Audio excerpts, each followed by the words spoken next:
ES Audio.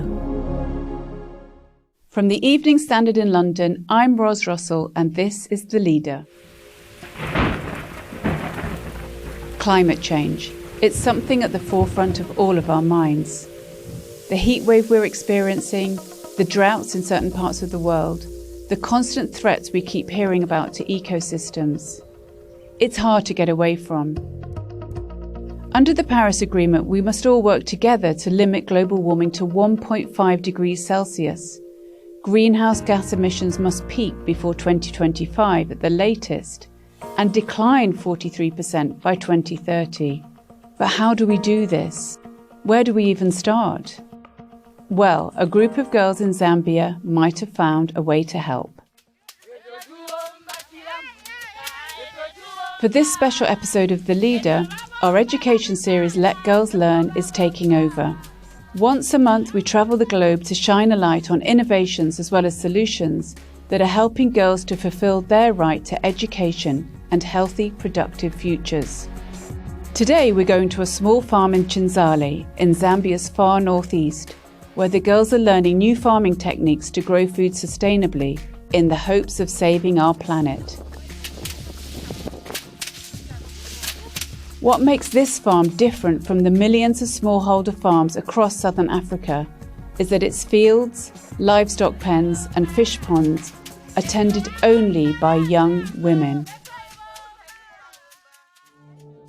Southern Africa, like many other regions of the world, has recently endured a series of droughts, floods and dramatic seasonal changes, all linked to climate change. The women here are practicing what's called climate-smart agriculture to equip them for an uncertain future as weather patterns rapidly change. Afterwards, they go into schools to teach others how to farm and become more independent. The teaching farm has been created from land gifted by a local chief in 2019. He saw the potential of young women who, supported by the girls' education charity CamFed, were learning climate-smart agricultural techniques, but had nowhere to put their learning into practice. Evening Standard journalist Farai Matiashe visited the farm to find out more. He joins me now. Farai, how much is climate change at the forefront of people's minds in Zambia? In Zambia, people experience climate change firsthand. Over the past years, there have been a series of droughts, floods, and delayed rain seasons due to the effects of climate change. People from these communities understand that it is climate change that is bringing hunger to their doorsteps after droughts and floods ravage their crops.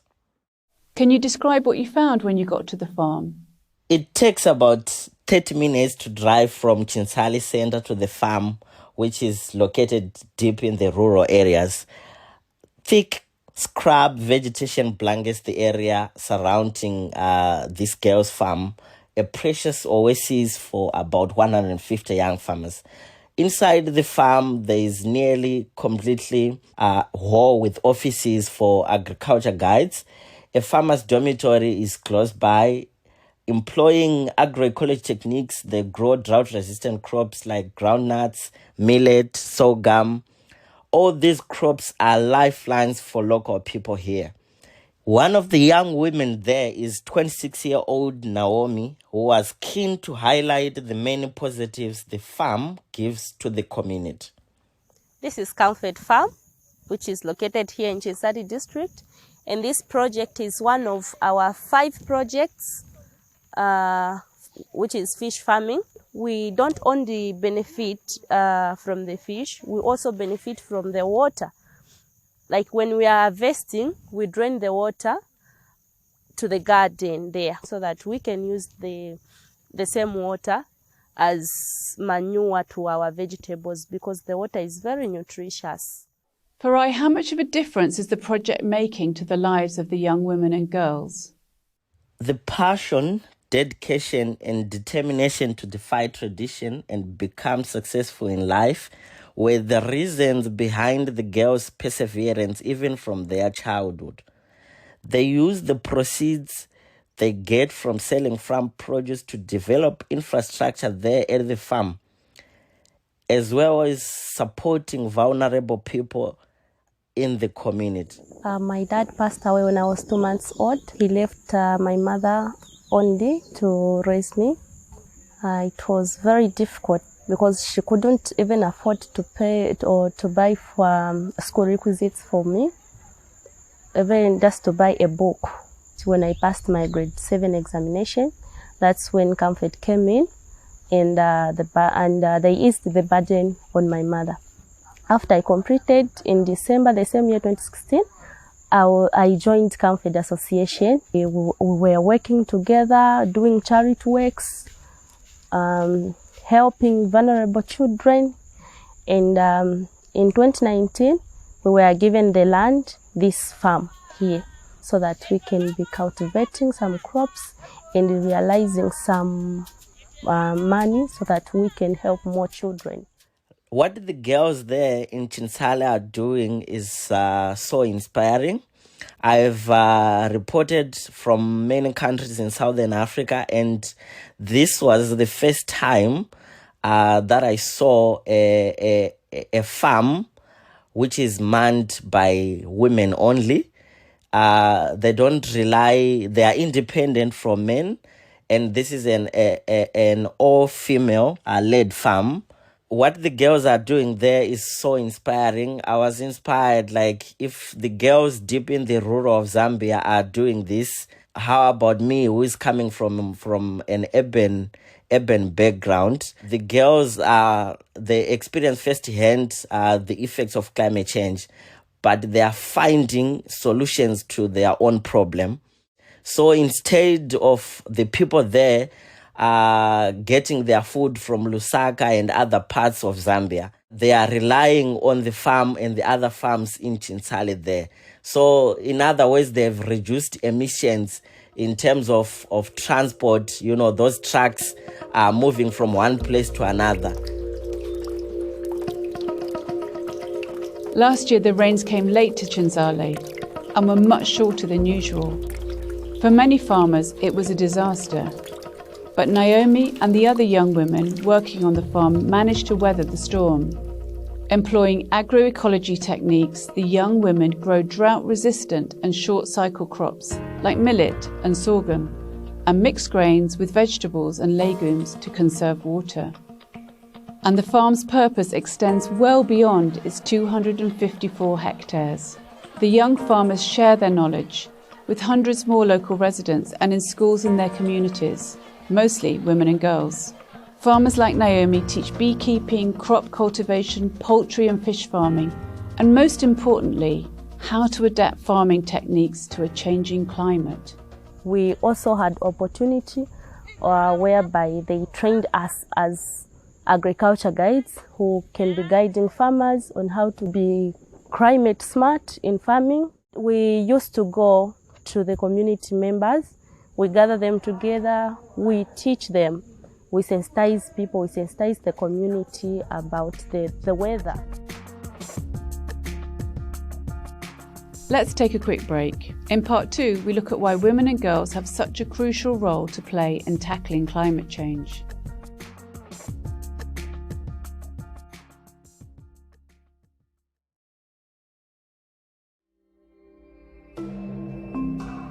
In 2019, a special report from the Intergovernmental Panel on Climate Change estimated that agriculture is directly responsible for up to 8.5% of all greenhouse gas emissions, with a further 14.5% coming from land use change, which is mainly deforestation in the developing world to clear land for food production.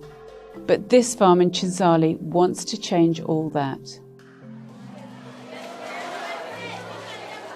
Education outreach is one of the most important aspects of the project.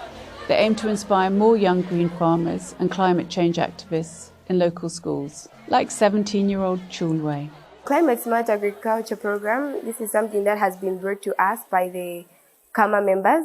Yes, they're teaching us as a school, and things that we've been learning about under Climate Smart Agriculture, been learning about different things and how we can manage the environment despite the climate change. Like, for example, we were told about afforestation, and that's something that we have been practicing as girls around. At this local high school, the girls have established a tree planting project in their community to combat the loss of trees for charcoal burning. 16-year-old Kundananji explains. Mostly on deforestation, we have been learning that it's really bad to our community because it's caused by cutting of trees, and mostly people cut down trees for charcoal burning, which doesn't fit for other people, like for those having asthma. And we've learned that we need trees for our crops to be growing well, so that we can produce more food for our community and for us ourselves. The work on climate change taking place in this quiet corner of Zambia has an even wider resonance. Research has shown that climate change is deepening poverty among women, increasing gender-based violence, and threatening girls' access to education, as hunger forces them to drop out of school and into early marriage. But because women and girls traditionally act as stewards of household and natural resources, there are benefits for the climate when they're supported to apply new agricultural techniques on a wider scale. UN figures show that women-led farms typically see crop yields 20 to 30% higher. Projects like the one at Chinsali farm are unlocking this potential. Young farmer Naomi's mother, Elizabeth, is proud of what her only daughter has achieved. My feeling about what she does is that I am filled with so much happiness. When I see her educating the community and being engaged by officials to educate others, that makes me feel very proud of her. And Naomi's ambition doesn't end there. I also want to have a school. That school, I will be teaching children about climate smart, about climate change, so that even when they finish their education, then they can become independent through farming.